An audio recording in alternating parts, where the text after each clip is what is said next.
All right, so UFC 303 goes down at International Fight Week. And as we know, Conor McGregor is making the return after a very long break. Broke his leg, 3 years away from the octagon. International Fight Week 2021 was the last time that he competed. How's he going to look and all the rest of it? We know about that. We've been through all that a million times. But there's been a lot of developments and there's been new fights added to the card. So there's lots to talk about. So the main event, Conor McGregor versus Michael Chandler. They're going to do a big press conference in Ireland the Monday after UFC 302 in Dublin at the 3 Arena, just like they did when they promoted Floyd Money Mayweather versus McGregor for the money belt, and when Conor McGregor fought Jose Aldo. Remember, he put his feet up on the desk. I think that was in Dublin, stole the belt and all the rest of it. I think that was in Dublin. Don't come at me if I'm wrong. So they're promoting this fight big time. And look, listen, you never know. Maybe this might be the last time we ever see Conor McGregor fight inside the octagon. I'm not saying that because I'm telling you right now, if Conor McGregor wins, he's going to fight for a belt next. And there's multiple belts that he could fight for. 155, 170, and the baddest motherfucker title as well. So there's a lot of belts and there's a lot of opportunities for Conor McGregor if he looks good, if he wins the fight and he doesn't get absolutely smoked. So we'll talk about that in a little bit. We've also had some tremendous additions to the fight card. We knew originally the co-main event was Jamahal Hill taking on Khalil Rountree. Khalil Rountree has got a 2-month suspension for ingesting a prohibited substance. Apparently it was a contaminated supplement. He's got a short suspension, completely innocent by all accounts. So there's a new opponent come in. He's fighting Carlos Ulberg. We're going to talk about that, but we're going to start off with this announcement. You've probably seen it by now. Ian Garry, the undefeated, extremely brash Irishman that kind of models himself on the new Conor McGregor, but he's not the new Conor McGregor. He's very polarizing, and it feels like that's a sign of his popularity. Soak in all those moves, haters. Let them talk, Joe. We're here. Hey, I'm winning, undefeated, living the life. Keep talking. Listen, whatever the case may be, he's evoking emotions out of fight fans. And ultimately, that's what you want to see. Now, the fight that he said that was going to go down was Ian Garry versus Colby Covington, which, to be honest, made a lot of sense. Made a lot of sense for Ian Garry. Colby, multiple title shots, a style that he hasn't faced before, just lost to Leon Edwards. If Ian Garry could get through Colby Covington, well, you would think title fight next. So it ticks all the boxes for him. Colby Covington, of course, losing to Leon Edwards the way that he did. Again, a good comeback fight against somebody undefeated on a big streak and a chance to, regain some of that popularity that he once had, because the stock in Colby Covington has gone down a bit recently. Sorry, Colby, don't come at me. I'm a fan, brother, and I like you as a person, but, these are just the facts. But that's not the fight that's going to go down. Even after Colby laid out a very insulting ultimatum. Otherwise, I'm fighting someone higher ranked this summer, and you're doing what you do best, sitting there and watching all the action. Ian Garry says that he accepted the fight. Ian Garry claims the UFC sent the contract, he signed it, and Colby turned it down. All we need is Colby to sign the contract and say yes. Colby says, no, that's not what happened. I was never even sent a contract. And he said that he wants to fight Charles Oliveira. I think a guy like Charles Oliveira makes sense. He was out there saying the other day that he wants to come up to welterweight. So I'm the king of fucking Brazil, man. Which was a fight that initially had me thinking, Colby, what's going on there? Right? I'm thinking, Charles Oliveira used to fight at 145. Now he fights at 155. He's one of the most exciting fighters in the game, right? Why are you calling him out? But you know what? Neither guy are close to a title fight right now, talking about Oliveira or Colby Covington. And you know what? Charles Oliveira's up for it. Colby Covington's up for it. It'll be a fun fight. It won't mean much in the rankings, but regardless, neither man's close to a title fight anyway. So I, as a fan, wouldn't mind seeing that one. Anyway, that fight, Colby and Ian Garry, isn't going down. You know where I'm going with this. I'm taking my time. Michael Venom Page, the newest signing to the UFC, made his debut at UFC 299, beat Kevin Holland in a stunning performance, an amazing display of point karate, technical one-shots, leaping in from a distance, closing space with such speed and precision, wobbling Kevin Holland on multiple occasions, but of course, got out-grappled on a couple of occasions, but was able to escape, mount and stuff like that, defended his back, got back to his feet and went on to win a pretty lopsided decision against Kevin Holland. Well, that's the opponent. Michael Venom Page, Ian Garry, And I'm just saying, I called this months ago. That was the fight that I said should go down. It makes all the sense in the world for both men. I think you leapfrog Michael Page right up to a number 6 fight with Ian Garry. Look, Ian Garry is tall, he's long, he's fast, he's a good kickboxer, he's undefeated, he's on a streak. The man is oozing absolute confidence and annoying the shit out of a lot of people. I'm going to be a world champion whether you guys want it or not. But you can't deny the man's doing big things. He's undefeated, fair play to him. Michael Venom Page, 22-2. But at 37, he has not got time to waste, right? So he wants a high-ranked opponent. Ian Garry is perfect. And in terms of a stylistic, fan-friendly matchup, it doesn't get better than this. Ian Garry will not be able to play the game that he did last time out. If you're a supporter of Ian Garry, you like this fight because it's going to be a fun fight. And if you can beat Michael Venom Page, a man with a tremendous amount of hype, a man that's 22-2 and a true knockout artist in every which way but loose. The man is a machine. He is an artist and he's beautiful to watch. If Ian Garry can beat him, then of course it just continues to state his case. And of course, with it being on the McGregor undercard, there's going to be a lot of people tuning in. And if he plays it just right and he beats Michael Venom Page, then of course, there we go. We're off to the races. Probably a title fight or a number 1 contender matchup next.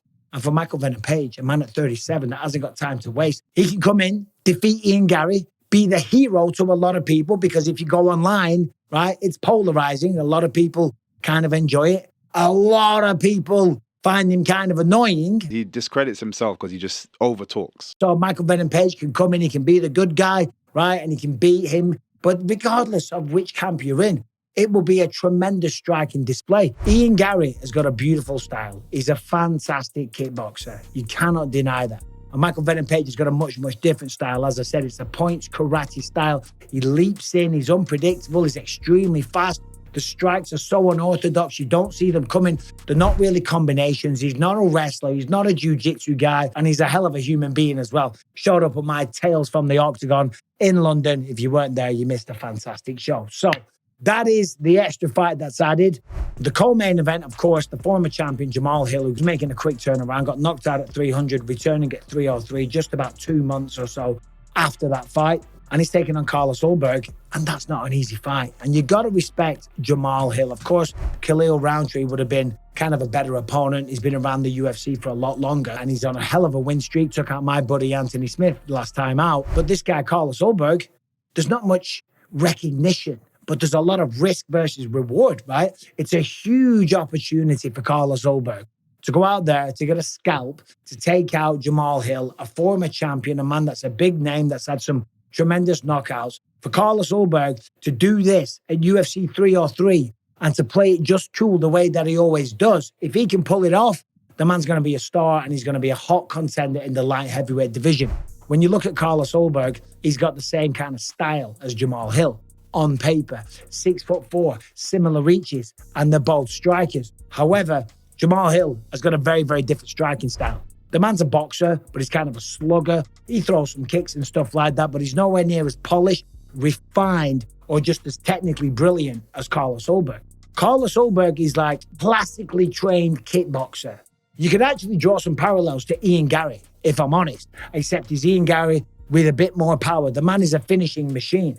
When he was on the Contender Series, I called that fight, and I'm telling you, he looked like the real deal. He went out there against Bruno Oliveira, got the first round knockout. He was on The Bachelor, I think, in New Zealand. He's a good-looking kid. Everyone was talking about that. And he's handsome. He's got a great physique. He's tall. He's long. He's strong. He's got beautiful kickboxing. Oh, the man's going to be a star. But then he got knocked out cold in round 2 in his UFC debut against Kennedy Nzechukwu, or Nzechukwu, whichever way you say it. Apparently both are right. Nzechukwu, we'll go with that. Got knocked out, right? Started off good, made some mistakes, got a little bit tired, left the chin up in the air and got caught. But he learned from that. You learn from losses. You're forced to. You either get better or you go home. Came back, got a win over Fabio Charant, and then now it's 5 stoppages in a row. That is a tough fight for Jamahal Hill. Just saying. But fair play to Jamahal, because this man's not looking for easy matchups. He's looking to get back in the winner's circle, and he wants his fucking title back. That's how he feels.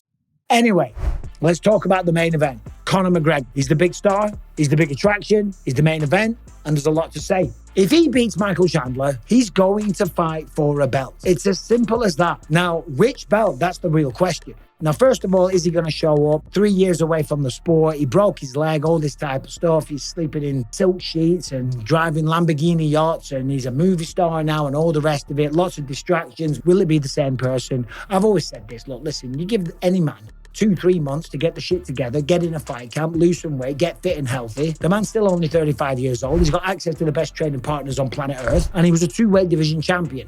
You can't forget about that stuff. Granted, 3 years, he's been enjoying himself. He's been partying. So fucking what? The human body can transform very, very quickly. So is he fully dedicated? We got to assume that McGregor is, because he's lost 3 out of his last 4. 2 bad losses to Dustin Poirier, beat Donald Cerrone, and a loss to Khabib. So it's not that bad. However, fight sports is what have you done for me lately? And since the year 2020, the world hasn't seen Conor McGregor win. And he needs a win.